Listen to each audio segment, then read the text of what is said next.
आप सभी का मनी मैट्रिक्स फोरम पे बहुत बहुत स्वागत है। आज के हमारे वीडियो के जो टॉपिक हैं, कौन लोग हैं जो स्टॉक मार्केट में आके ट्रेड करते हैं।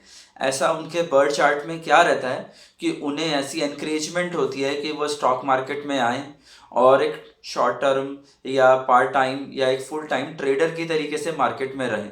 तो देखिए, हम सबके जो बर्थ चार्ट है वो एक सिंपल फॉर्मेट में है। अगर आप अपने बर्थ चार्ट को देखें तो उसमें आपको एक 12 कॉलम दिखाई देंगे। अगर आप सेंटर के कॉलम को 1 लिख देंगे, एक एक नंबर डाल देंगे और फिर उसको लेफ्ट से राइट की तरफ उसमें काउंटिंग डालते जाएंगे, तो 1 से 12 तक के कॉलम्स जो हैं वो आपको दिखाई देने लगेंगे।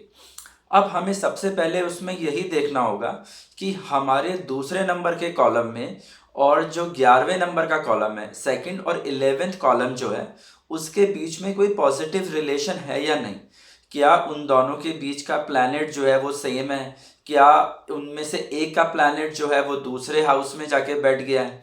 कुछ ना कुछ उनमें ऐसा रिलेशन जरूर होगा जिससे कि वो आपस में एक दूसरे को कनेक्ट करते होंगे, चाहे उन हाउसेस के लॉर्ड्स का रिलेशन हो, चाहे कोई कॉमन प्लैनेट हो। लेकिन 2 और 11 जो है वो बड़े प्राइम फैक्टर है। जो सेकंड हाउस होता है, जो सेकंड कॉलम होता है, वो रिप्रेजेंट करता है हमारे पैसे को और हमें किस तरीके से इन्वेस्ट करना है उस चीज़ को। और 11th हाउस कनेक्ट करता है कि हम उससे क्या गेन लेना चाहते हैं। तो सेकंड और 11 जो है उसका जुड़ा होना बड़ा ज़रूरी है। यदि वो जुड़ा हुआ नहीं भी है और बाकी के फैक्टर्स हैं तो आप मार्केट में ट्रेडर हो सकते हैं, लेकिन आपकी अर्निंग्स नहीं होंगी, आपको कुछ भी शॉर्ट टर्म प्रॉफिट्स नहीं होंगे। ये एक पॉइंट हमें देखना होता है। दूसरा एक बड़ा इंपॉर्टेंट पॉइंट रहता है मून का। मून हमारे जो है सबकॉन्शियस माइंड को प्रेजेंट करता है। तो मून हमारे चार्ट पर कितना स्ट्रांग है, हमारा अपने इमोशंस के ऊपर कितना कंट्रोल है, ये मून हमें जो है दिखाता है। अगर मून आपका अच्छी प्लेसमेंट के साथ है और उसका संबंध अगर राहु से है, मंगल से है या शुक्र से है, मतलब राहु से है, मार्स से है या वीनस से है, तो वो भी आपको स्टॉक मार्केट में एक अच्छा ट्रेडर बना सकता है। राहु आपको एनकरेज करते हैं कि आप जो है स्मार्ट वर्क करें। मंगल आपको एनर्जी देते हैं कि आप जो है उसको फोकस होकर जो है उसकी तरफ जाएं। और वीनस आपको प्लानिंग देते हैं कि कैसे मैं ये काम करूं। तो अगर आपका मून जो है वो राहु से, मार्स से या वीनस के साथ एफ्लेक्टेड है, कंजंक्ट है, जुड़ा हुआ है, तो ये आपके लिए एक सफल स्टॉक मार्केट ट्रेडर होने का साइन है। और अगर इसकी जगह वो केतु के साथ जुड़ा हुआ है या दूसरे किसी ग्रह के साथ जुड़ा हुआ है, तो वहाँ फिर वो कमज़ोर भी हो सकता है, या फिर उसकी प्लेसमेंट ही बड़ी ख़राब है, वो आपके छठे घर में चला गया है, या वो आपके 8वें घर में चला गया है, या वो आपके 12वें घर में चला गया है। तो ये सब चीज़ें भी जो है आपकी, या फिर वो आपके 10वें घर में चला गया है, तो ये भी चीज़ें जो हैं आपको परेशान करती हैं।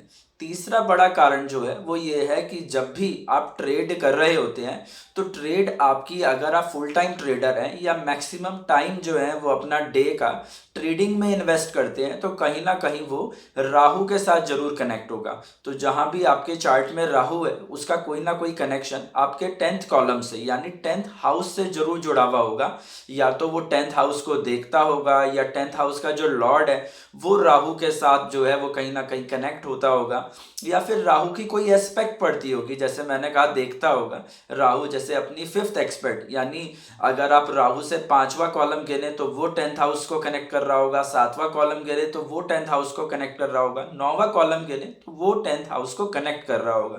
तो कहीं ना कहीं, या फिर 10th हाउस का जो लॉर्ड है वो खुद राहु के साथ कहीं जाकर बैठ गया होगा। तो जब तक ऐसा नहीं होगा तब तक आपको जो है आपका जो डेली रूटीन है वो स्टॉक मार्केट से कनेक्ट नहीं होता।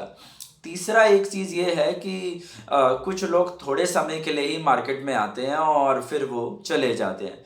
तो वो क्यों ऐसा रहता है? तो उसके पीछे का कारण भी यही है कि कहीं ना कहीं जो है आपको राहु की महादशा चल रही होगी, या फिर केतु की महादशा चल रही होगी, या फिर आपको आपके बर्थ चार्ट में छठे कॉलम का, 8वें कॉलम का या 12वें कॉलम का दशा चल रहा होगा, यानी 6th हाउस, 8th हाउस और 12th हाउस।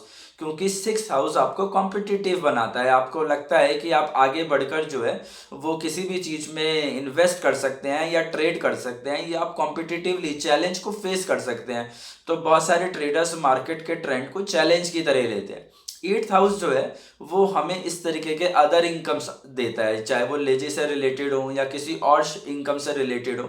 तो कहीं ना कहीं एट्थ हाउस जो है वो बहुत उसके कनेक्ट करता है, या फिर ट्वेल्थ हाउस जो है वो भी उसको जो है कनेक्ट करता है जब हम स्टॉक मार्केट ट्रेड करते हैं, क्योंकि वो भी फॉरेन को रिप्रेजेंट करता है और हमारे ओपन माइंड को रिप्रेजेंट करता है कि हम विदेशों तक की चीज़ों की जानकारी रखते हैं। तो आप देखते हैं कि जो स्टॉक मार्केट में लोग ट्रेडर्स होते हैं उन्हें ग्लोबल पॉलिटिक्स का, ग्लोबल इकोनॉमिक्स का कुछ ना कुछ जो है कनेक्शन या नॉलेज वो लेते रहते हैं।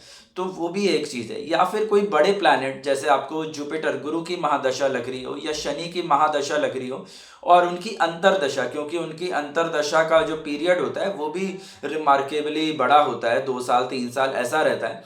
तो वहाँ कहीं ना कहीं जो है फिर से आपका 6 8 12 कनेक्ट हो रहा होगा, कहीं ना कहीं राहु या केतु कनेक्ट कर रहा होगा।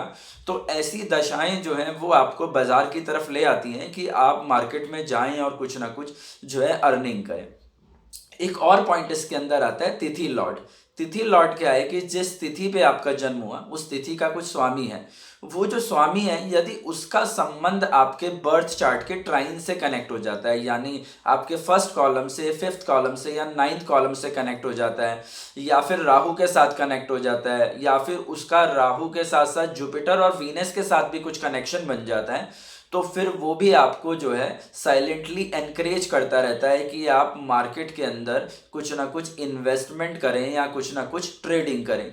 तो ये मैंने आपको कुछ फैक्टर्स थोड़े से बताने की कोशिश करी कि किस तरीके से जो है वो हम मार्केट की तरफ देखते हैं। तो मुझे उम्मीद है कि जो आज मैंने आपको थोड़ा सा स्टॉक मार्केट के एस्ट्रोन्यूमेरिकल फैक्ट के साथ आपको स्क्रिप्ट्स भी समझाने की कोशिश करी, वो आपको ज़रूर काम आएंगे। मुझे उम्मीद है कि आप हमारे इस चैनल को लाइक, शेयर या सब्सक्राइब जरूर करेंगे और हमारी इस नॉलेज को अप्रिशिएट करेंगे। Thank you.